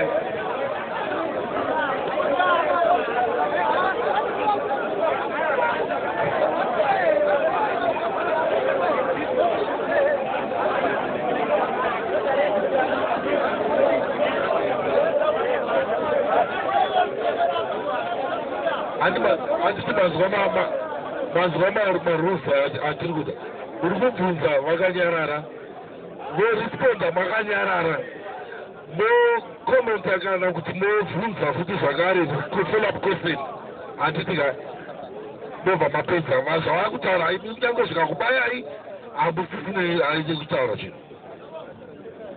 Alright. Ini mubvunzo wangu uri kune mukuru wavo.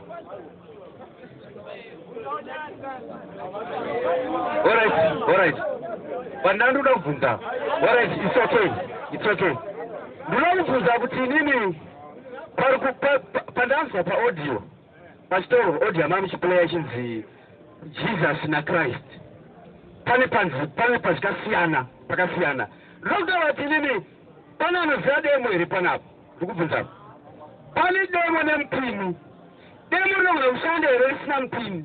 Kana chinzi demo. Kana riri demo, kana wampini, unoshanda here wega. Kana demo nempini chikabalazwa chinhu chazvinhwani. Ndinokubvunza kuti demo unoshanda here risina mpini.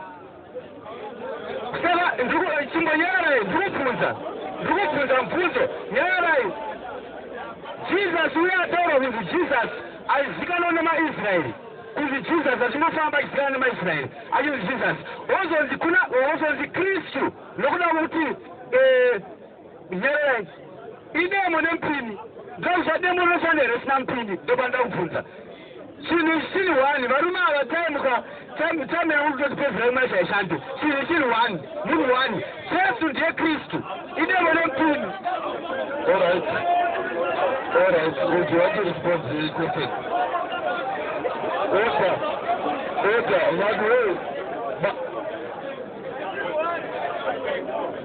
I don't think kuti Vashingandu wanga respond because vafunza mvunzo vapindura futi vatibeirotiropira atizvo Vashingandu. I don't think pana arida kubvunza Vashingandu ingopa imukoma ichale vabvunza inini.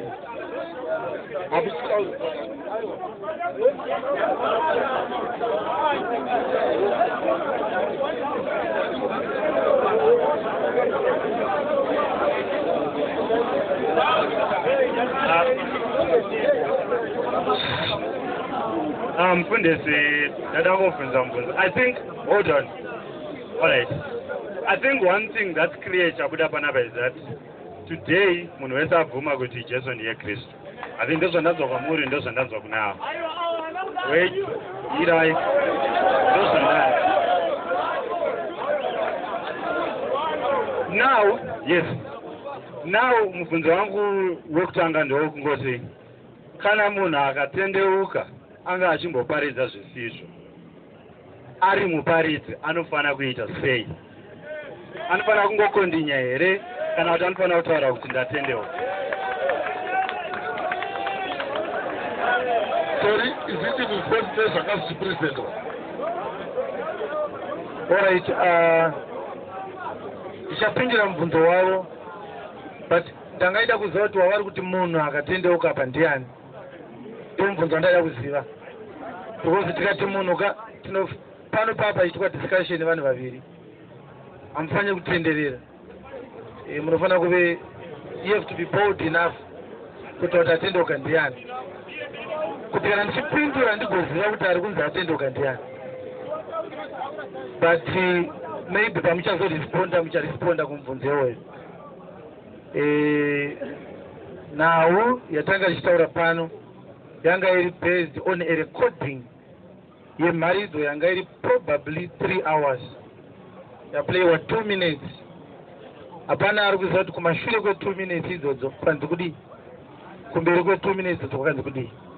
But mukatarisa patachiplaya audio iyaya pataurwa mazwi ekuti kune chinoberekwa koita chinopuhwa naMwari. Vashingandu pavanga vachitaura vazotaura navo kuti Son ari kunzi given kuverse 6 ya chapter 9 ya Isaiah, ndiye ari kunzi Son paIsaiah 7:14 kuri kuti akazvarwa iye ndiye akapiwa naMwari. But mukatarisa Son ari kutaurwa mascriptures ari kuOld Testament ana small s. Son amunoverenga kubva pana mepi zvichiuya uku ana capital S. Pari kunzi Son pachirehwa Jesu hapasi kutaurwa mwana mukomana, kureva kuti is a man ane gender yechirume munyama yake. Zita rekuti Son rinoreva identity yake muna Kristu. It is not gender sensitive because Jesus is a spirit.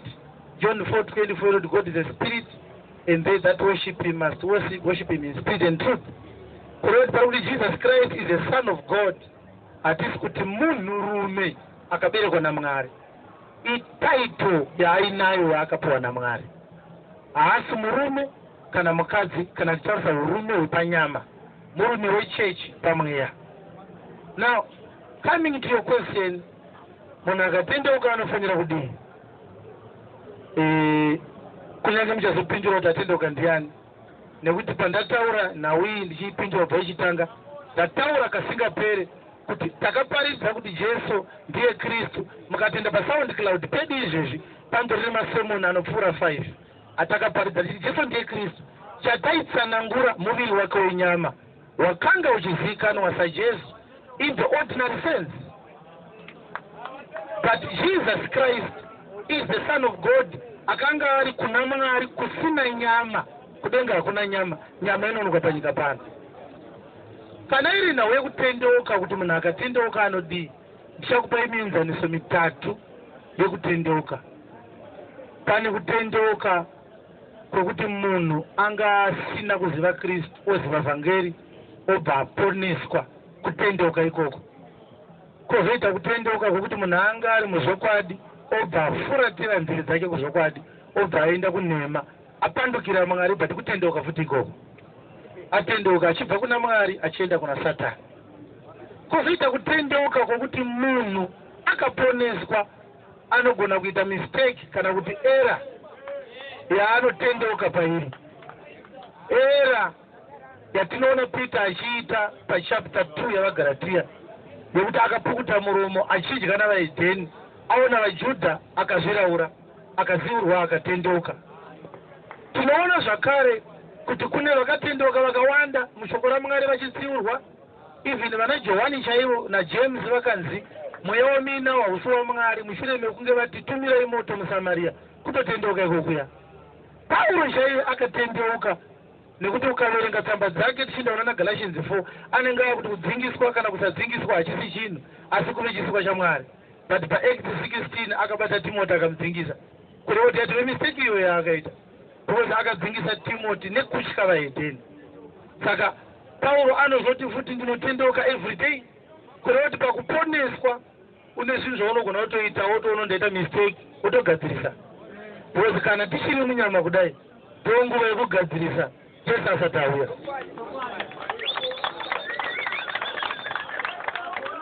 Thank you. Response. All right. Ndabvumidza kuti pa response ndipe ka comment pa follow up.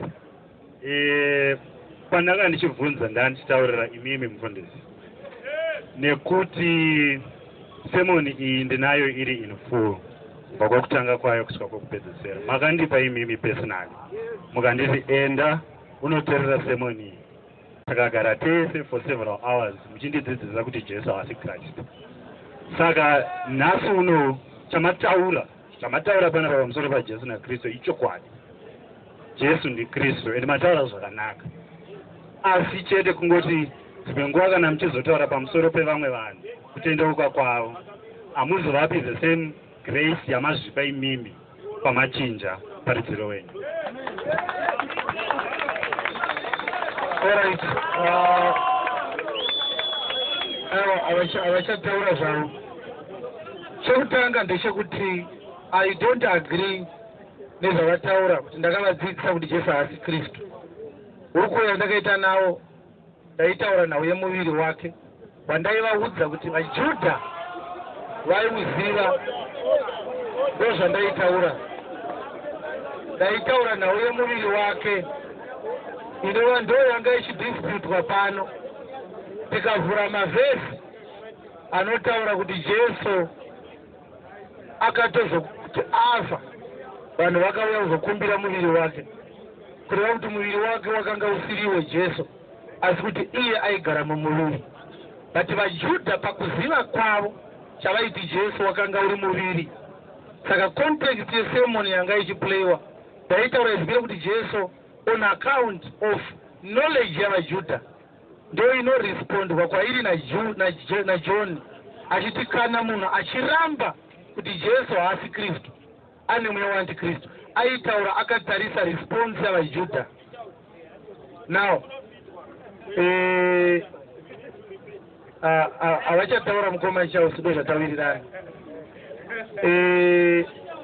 Regai ndipedzese ndichiti zvakashata kuti uye wobva waita an opinion over someone woshandisa opinion yako kuita misquote zvakarehwa nemunhu. Ndakaparidza kubva 2013 panapa nhau yekuti Jesu Kristu wakauya ari munyama asi nyama yaive imba yaigara. I've preached about it my entire life. Now yekuti ini ndinoratidza vanhu kutendeuka haisi yechokwadi. Chinotosaka vanhu vanzi vatendeuka kunenge kuri kutoti vanzwa chokwadi yaparidzwa nemumwe. Haugone kuparidza chokwadi kuti waparidza nhema woparidza kuti chokwadi uri munhu wani. Saka nhau iri kutaurwa ine mhari idzo dzinoita date back to 2013 dzandaitsanangura the same thing. Dispute yanga iri muviri yanga isiri yekuti Jesu mumwe munhu Kristu mumwe munhu. That was not the issue. It was never the issue. Now, tikaparidza tichiti chingando wakarasika kana kuti makandiwo akarasika, tiri kutomupa mukana wokutendeuka. Nekuti Peter akanzi uri munyengeri naPauro ndokubva azotendeuka. Saka tinorambidzwa sei kutendeuka kana taudzwa chokwadi? Maiki yedu iri kunzwaita. Tinorambidzwa sei tipewo saundi yakanaka.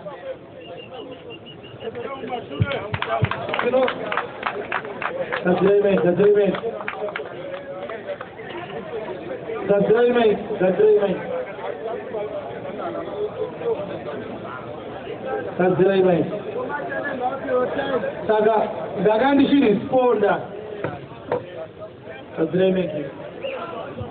ndakandichirisponda kunhau yekuti munorambidzirei vanhu kutendeuka.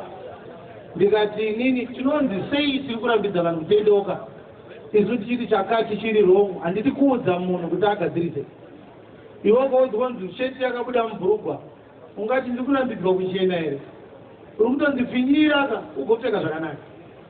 Saka kutaura kuti ndinge ari wrong hakuna kushata, provided anenge azvitaura anenge achizovhura magoro zvakakwana, vanhu vobva vazvinzwa vogadzirisa. Handiti? Saka iyi yapera iyi. Takatati tinoipa 1 hour ini ndichipindira mubvunzo pamusoro peallegation yekuti ndakataura zvakati. Saka imi ndimi moderator ngatichipinda musession yechipiri. All right.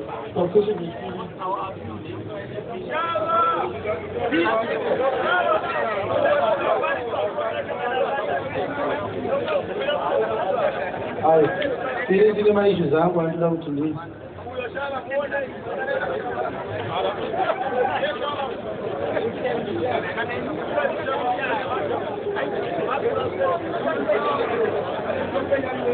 Tati isusu 1 hour yekutanga ndicharesponda kuma-issues ari kunzi ndakati zvakati. Ndozoita hour yechipiri yandicharesponda kuma-issues andinawo pamusoro pevhangeri inofaridzwa navachingana.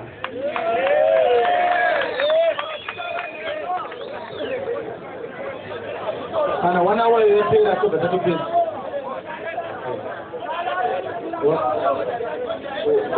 Alright, pamusoro ndichabvunza tiri kuita seprocedure yakaita. I think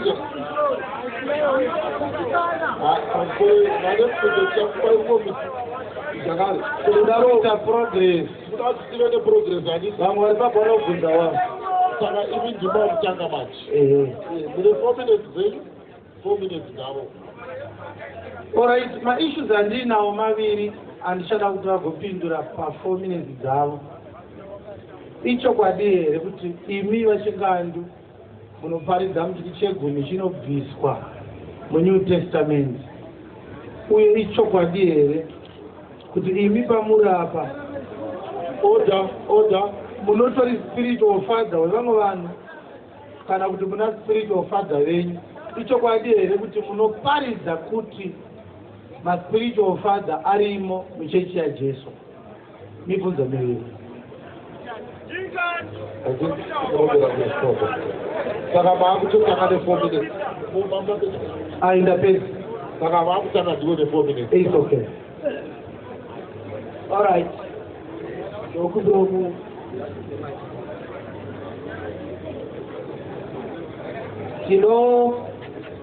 Tinotenda Mwari nemibvunzo yakanaka yakabvunzwa ndichaipindura. Asi chekutanga chandoda kutenda nacho Mwari ndechekuti vachiwenga vataura kuti vatendeuka panyaya yaJesu naKristu. Ipapo ndinotenda Mwari nechinhu ichocho. Ndava audio yakataura yega.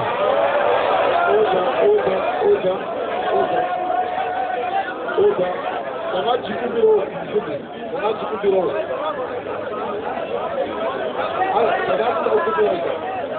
Pamusoro for the sake of progress. Ndakachikumbira munhu waMwari patinopedza session inoyi ndichakupa 5 minutes dzekutaura but pano zvino tatuda tichiresponda patopic irege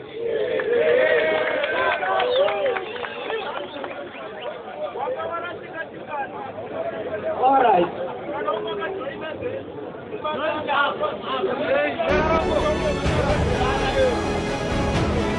Tinotenda Mwari pamibvunzo yabvunzwa wekutanga wechegumi